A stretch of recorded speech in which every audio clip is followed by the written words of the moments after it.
That doesn't work. Yeah, right. Everybody else is ready but Tom. You know, it never fails, does it? Celebrating 10 years of award-winning car talk, it's the In Wheel Time Car Show. Just ahead, Mr. Mars has an interesting story in his series on banned race cars. This one on the Brabham. Plus, we'll have the upcoming events calendar and today's auto news headlines, along with a couple of guests I think that you're going to find real interesting. So we invite you to stay tuned. It's all just ahead on today's live In Wheel Time Car Show from Studio A in Texas, USA. Howdy. Along with Mike out of this world, Mars, King Conrad DeLong. We need more Jeff Zekin. We do. I'm Don Armstrong. Glad that you could join us. None of us have had any sleep. And you probably haven't either, because we all stayed up watching the Astros Shut out the Boston Red Sox. Yeah, baby. Eat that, Boston. So I have a friend of mine by the name of Bob Boudreau. He used to be on Channel 13 years I know ago. the name. He now lives in Prague, Wow. and he is an actor. He's a stage actor, and he does a lot of Shakespeare stuff. I know. Great guy. He apparently got himself toasted last night. Uh-oh. It looked like bourbon that he was drinking, and he went on after they won, and his rant goes on and on and on, and it is so good I can't even ever begin to tell you how good that rant was. Yeah, it's 5 o'clock in the morning over here in Prague. It's classic. It's beautiful, wonderful. So, Just another one of your drunk friends. Yeah. I got them all here too. There's that. We're all out. We're all out. We're out. So we're waiting on Todd. Is that correct, Mr. Mars? Well, I got a picture of Todd. I just got to get the audio going. Oh, that would be a good thing. Yeah, Okay. Todd, wave at us if you can hear us. Yeah, do that. Todd can hear us. Now I need to see if I can hear Todd. Hi, Todd. How are you? Good. How you doing, guys? Very well, thank you. It's good to be with you this morning. You want to bring him up? Here we go. Pardon me? Yeah, we're all trying to get our we've act been here together. for 2 hours trying to get our act together. and Todd, we're did still you working on it. happen to stay up for the game last night? I did actually. I was. I'm a musician also, so I had a gig, and they had the game on during the gig, so it was good. So you're just now coming back from that. Yeah, you haven't had any sleep either. Yeah, he's on his way home. I don't know why I agreed to this. We don't know either. Matter of fact, we don't even want to do the show this morning, so we'll just call it all off. We're looking for a best of. So what instrument do you play? I'm a guitar singer. Oh, okay. And Jeff Jeffrey's is a drummer. Yeah. So if you need a drummer, we got Jeff Zekin over There you here. go. Don plays the organ. Yeah, I play the organ. Don't ask me what kind. I don't want to go there. So we can assume that you're sitting in your record-setting car. As a matter of fact, the whole family's sleeping, so I figured I would go out to the garage. You know what? You need to fire it up. Let's hear it. Oh, I don't think that. That might wake the Yeah, whole no, family up. let's not do that. So this is a it's called the Blackhorse Turbo, and it's a 997.1 Porsche GT3 Turbo, right? That's right. That's exactly right. So tell us about the car.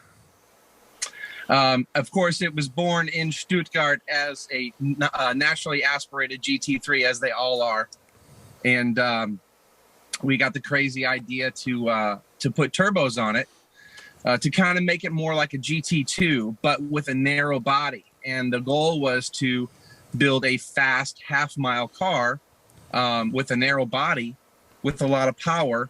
And try to, take on the challenge of rear-wheel drive only. So, it only has two wheels powering what we nearly make 1,500 horsepower now. So traction's always an issue. Out of a 3.6 liter? Well, it's currently a 4-liter. 4 liter. So, yeah, it was a 3.6 from the factory, but now it's a 4-liter. 1,500 horsepower out of 2 Coke bottles. So is this a flat 6? Oh, yeah. It still is a flat 6 boxer motor. The same engine case that it's a stock engine case. You can't really modify these Metzger motors except for the internals. So all the internals, the crank, pistons, rods, everything's been upgraded to the strongest available parts. Who did the engine work for you? So currently, Evo Spec out of Phoenix does all of the engine work, the engine development on this car for the past 5-6 years. Fortunately, they support this racing habit that I have, but because without them, it would be a little too expensive, because we build this motor, and we have built this motor 5 times, just testing new things out, testing what this thing can handle. And I think we're at a point now where it's, quote, reliable.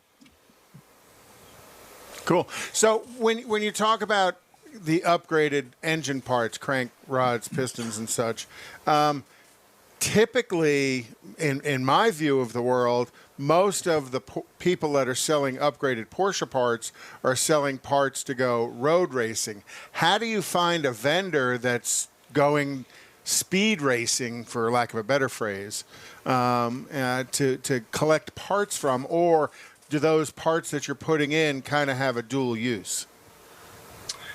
That's a very good question. Thank you. Yeah.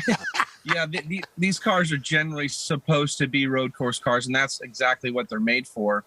But there's a community out there of high-speed junkies that will take any car and turn it into, a 200-mile car. We've got guys making, Honda or Acura Integras going over 200 miles an hour. So we're all in this group of people who make cars do what they're not supposed to do, basically. And what group is this? Because we want to be a part of that. Well, there's events all over the country. Shift Sector is one that do 5-6 events a year, half-mile racing. Texas 2K here in Houston. There's a lot of events, the streetcar takeovers that are held at racetracks. All these events are either held at racetracks or airports. And we need the airports because, the runways are 4,000 to 7,000 feet long. And, some of these cars need that extra room to stop. But getting back to your question, the engine parts, generally could go both ways for road course and for high speed stuff. Okay. But Evo Spec is generally producing high horsepower, reliable engines in the 12 to 14 to 1500 horsepower range. There are a couple making over 1900, wow. But we're having a hard time keeping those things together. Yeah, it's kind of like a nitro car at the drag strip. It's pull a pin on a grenade, make 1900 horsepower for a very short period of time, and then rebuild or replace. Yep. Is this a streetable car? Oh, 100%. I took it to work yesterday. I took my 1500 horsepower Porsche to work. He works yesterday. at the airport. Well, I mean, we can't see the outside of the car, but does it look stock? It's completely stock from the outside. There are no aero changes. The wheels are stock. So from the outside, it looks completely stock. Yeah. It's just a little louder than the normal GT3. and the fact that it's got roll cage inside of it. Yeah, a lot of the GT3s have the roll cage because they're road coursing these cars anyway. So this one I have, actually, I don't know if you can see, I got a GoPro still stuck up here from the event. We see it. I literally pulled it off the trailer yesterday to take it to work because my truck was getting an oil change. So I'm like, I might as well take it. Fun. Why not? Yeah. It's a good day to take it, too. So when you take it to set these records, and I believe your record was 2:09 in a standing half mile. So from a dead stop to at the end of a half mile, they speed trap you, and you're doing 209 miles an hour. You don't run stock wheels on it. Yeah, stock wheels. The only thing that I run on the rear is as far as a tire is a Nitto drag radial. Okay. But the front tires are stock Michelin PS4s. And they're rated for 200 plus. There aren't really any tires that I know of that are rated for 200 plus at this point. Well, that's kind of why I'm asking. Yeah, I think the highest rating would be like the 180s, 190s, and that would be a Z or an X. Our ex-tire guy here. Mm-hmm. Are you going to House of Speed or the Texas Mile next week? No. I I have plans next week. The Texas Mile is a great event. We've been going to that for years. Yeah, that's what I thought. But we've geared this car specifically for the half mile, so it gears out at 217. And so I would ride the rev limiter, and it hits 217, 100 feet after the half mile. So I would just ride the rev limiter all the way out to 1 mile, and I don't need to put that kind of abuse on the motor. Stress on it. That's what I was wondering about, because obviously if you're going that extra half mile, there's got to be some abuse, because I've seen a couple other people say they're not going to run the mile anymore. They're going back down to the half mile, and even some of them talking about quarter miles. Yeah, we can't run the full mile in this unless we re-geared, and 20, 30 seconds at wide open throttle on these engines is a bit much to ask. Yeah, that's what I would think. And what kind, when you're going through the traps at 209 to 217, what's your RPM? At the half mile now, we're still, I believe, somewhere around 6,800, and it revs out to 84. Wow. Okay. Well, and when does the aerodynamics when does the airflow over the car have that big of a negative impact? At what speed do you realize that that's where the power has to overcome that much more? You got to hit a wall at some time on that. Yeah, I would imagine, Porsche has engineered these things probably to be more efficient within the 160, 180 range. But the car is completely planted. It drifts a little bit in the middle of the run, maybe about 180, 190. It'll move maybe a lane, but at high speed, you just let it do its thing, and you just follow it. And if once it hits about 200, it really doesn't move, and it just rides it out very smoothly. I mean, the only thing we haven't done is taken off the wing, but I don't know if that's going to really provide any advantage. But you do tune the wing to get your speed, though, don't you? The car has completely 100%. All the aero is not changed. So whatever came from the factory with the GT2 or GT3 9971 wing, wow, we haven't changed anything. Front aero, rear aero. Is that a requirement, or is that something that you just want to keep it as is? No, there's no requirement. You can do what you want at these events. The only thing we may have considered is taking off the side view mirrors, but and I do tape up the sunroof because the sunroof decides to want to lift, at 200 plus. So we tape that down, but that's about it for aero. Do you also tape the front? I'm sorry, I'm gonna use a Corvette term. Forgive me. The frunk gaps in the door gaps, or do you? Do you not mess with that? Yeah, no, I probably would, but we have to access the frunk before each run because that's where the ice box is. Because this car runs air to water intercoolers because it didn't come with intercoolers and doesn't have any inlets to allow air into the intercoolers. So we have a tank in the front that we put ice in, and it runs ice water through each run. So our intake air temperatures, start at 60 degrees and, they don't climb much because it's ice water running through. So the engine always thinks it's the fall outside. Well, dense air is oxygen-rich air makes horsepower. The more fuel you got can ice throw in the out. veins. Ice in How the cool veins. is that? What year is this car? It's an 07. An 07 car. How many miles does it have on it? Just over 50.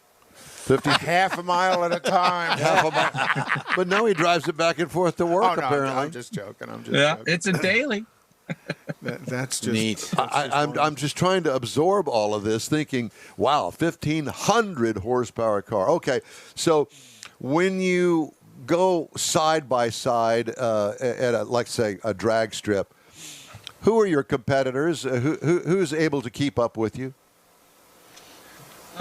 This car actually competes really well with the twin turbo Lamborghinis and R8s that are in the 14 to 1,500 horsepower range. Yeah. And all those cars have a DCT or automatic transmission to where they just hit the gas and hold on. Right. In the meantime, I'm over here shifting. So what I like about these events is that it's not an ET competition. It's a trap speed competition. Right. So they could leave and launch as hard as they want because all that matters is the trap speed. I had my closest race this weekend against a 1,450 horsepower R8 that he trapped 209 and I trapped 208.9. So it was 1/10 of a mile an hour slower. Wow. So we're real proud of this car competing with those cars because those cars are monsters. Plus, they're all-wheel drive. And they're all-wheel drive. Right. Yeah. So the traction issue makes a big difference. So besides changing the rear tires on the car, do you do any special tune to the car when you're going to do these events? Versus your street tune. Yeah, I mean, absolutely. The Cyvex, it has an aftermarket ECU standalone. So we're not using the Porsche ECU. We're just using a Cyvex standalone, which is tuned by Wayne Potts. And we do tune at the events after we've done some dyno runs. So we'll do a couple of dyno pulls before each event, have a pretty good idea of what the car's health is. And then when we get to the events, we'll do some passes and then they'll check the logs. He'll make changes in between each run. And it's usually me asking for more PSI. But normally when the car is healthy, all they're doing is just adding more PSI, which is what we did recently in Abilene. The car is so dialed in that all they were doing was giving me more boost, and it was just getting faster and faster. Are you worried about blowing it up? Right, all the time. Every run. Yeah, I mean, it's always in the back of your mind because I don't lift. Once my foot is fully depressed on the accelerator from the start, it never comes up. I just clutch and shift. As a matter of fact, I don't even need the clutch because I have a dog box.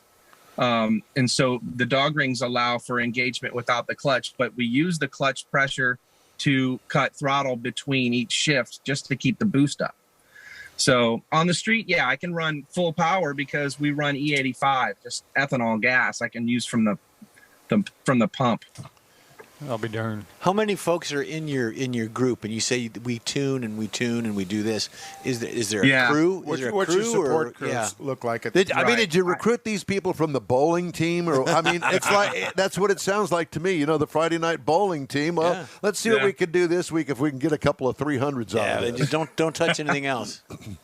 The only thing that's missing is the beer. Whoa. We'll get to that. And we're glad for that. Thank goodness. That's later. That's right. But yeah, I do have a team. I've got a great team. I got Steve Ott at Driver Source who takes care of the car in between events. Wayne Potts does all the tuning with the Cyvex. And John Bray at EvoSpec builds the engines. He keeps me sane because he covers all the engine development. So anytime the car has a problem or the engine has a problem, he takes care of it fully. He's one of my sponsors, so he takes care of all of that for me. So it's some weight off my back when I'm at the events because I know he's there, the tuner's there, and everybody's making decisions together. So it's not just me in case it blows up. They don't just point the finger and say you should have lifted. Right. How did you meet these guys and bring this team together? That's always a curiosity for me. I know. You just get involved in early on. It was forums. We were all in like a Porsche forum and modification of Porsches, and then just over the years, you just develop friendships. And if I didn't have this team, I'd find another hobby because these are the best guys in the business, especially for Porsches. Wayne does tuning on all Lamborghinis and basically anything a Cyvex is in. But John Bray at EvoSpec, all they build are Porsche motors. So I've just lucked out and I have a really great, support crew. So one of the things you had mentioned way back at the beginning was that you chose the GT2 because it was a narrow body, or excuse me, the GT3 because it was a narrow body versus the GT2, which has got the wider rear fenders, purely for aerodynamics, correct? Right. You say narrow body. I think the GT3 is probably 1 inch, narrower than a GT2 probably. But, that was just the whole idea, just to cut down on the wind resistance and try to buy a more slippery car. And then it's turned into more of it's unique. There are only a handful of turbo GT3s in the world. So, you know, I don't know if it's stupidity or, you know, wanting to be different, but it the definitely novelty is of unique. it. Yeah. Well, yeah, Yeah. but it's just the uniqueness of I've got one, nana Yeah. boo boo, I set the record, Yeah. kind of thing. Yeah, there's only one GT3 Turbo at these events. You know, when there's could be 10 Lamborghinis or whatnot. So it is fun to be unique. It's a head turner. A lot of people come up to us in the pits and say, "Man, this is my favorite car at the event." And you know, it's just so cool to see this with rear-wheel drive competing with these big cars. Do you have any friends that have Corvettes out there in the circuit that you run in? Of course. Yeah, I would probably say Corvettes are the most popular car at these events. And then the CTS-Vs. There's, you know, when I went to, there was one, this was a number of years ago, out at Marble Falls, out at the airport at Marble Falls, and I went out there as the announcer, actually. And I was amazed at the wide range of cars that were there. I was expecting all high-dollar exotics to be there running this. There was some guy running a 79 Pontiac Trans Am. Oh, yeah. You know, and then just a flood of what I looked at as probably streetable CTS-Vs that were generally in the 140 to 165, 169 range. And then, you know, then the underground racing twin turbo Lamborghinis and such, and they were all the only cars that were really running no station north wagons. of 200. Yeah, well, what a unique thing that you got going there. I'm kind of jealous in a way. And so, when do you normally have these get-togethers? Is it a Saturday, a Sunday? How does that work usually? Yeah, these events are normally over a weekend, Gotcha. Saturday and Sunday. Some of the larger events, can go over 4 days.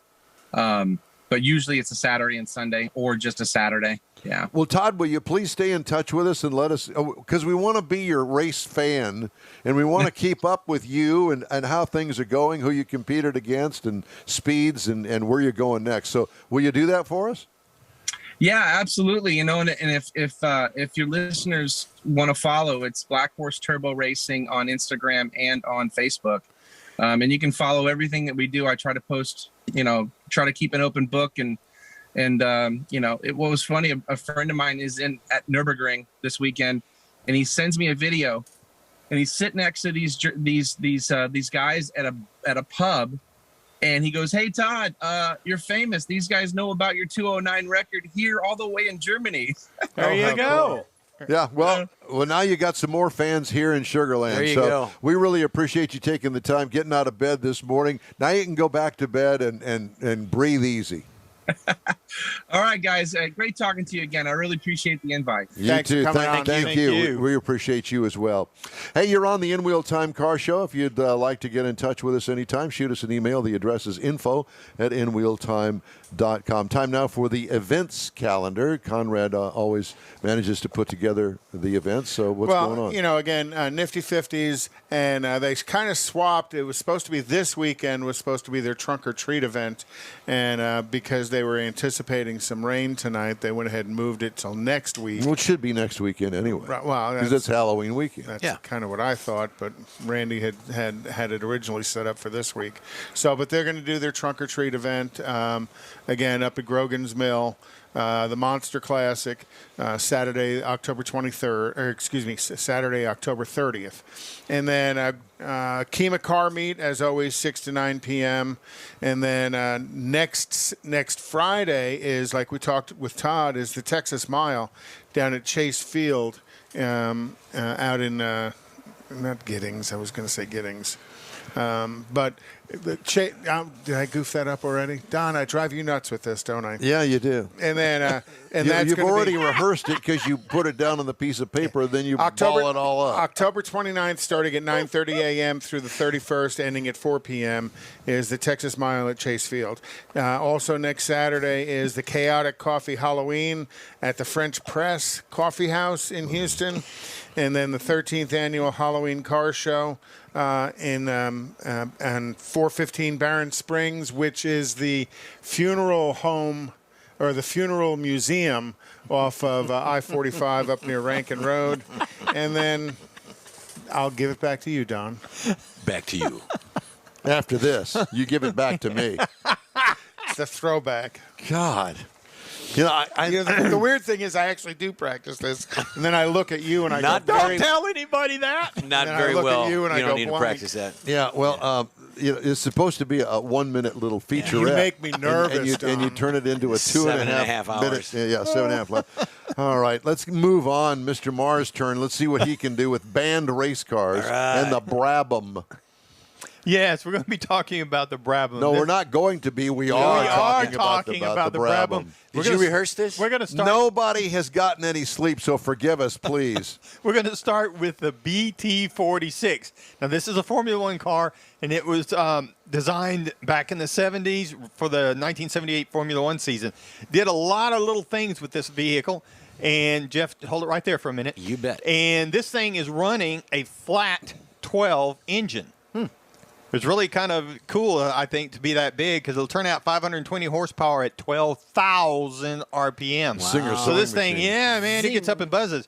So it did a lot of things as far as the suspension, the magnesium alloy block, aluminum crankcase. And, I mean, it did this combination with aluminum heads.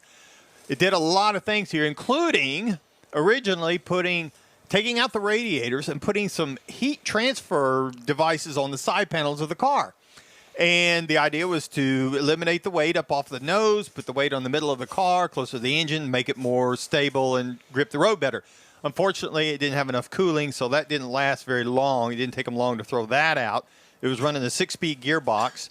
And what really set it off, Jeff, if you go to the next picture, please, they came out with the B car. Now, we talked before about how the J2 was a car with fans that were run by a separate motor that got banned. Well, this one took the fan and tied it to the engine, the V12, the flap 12, so that it ran off of it. And again, same concept. They streamlined underneath the car. It sucked the air out from underneath the car. Of course, it was originally put in for cooling purposes. Needed more cooling on this 12. They needed to pull more air through the cooling system. So cool it. But this ran off the engine. So when they revved the engine, even setting still, they could rev the engine, the fan you could see the car suck down. You could see it drop down.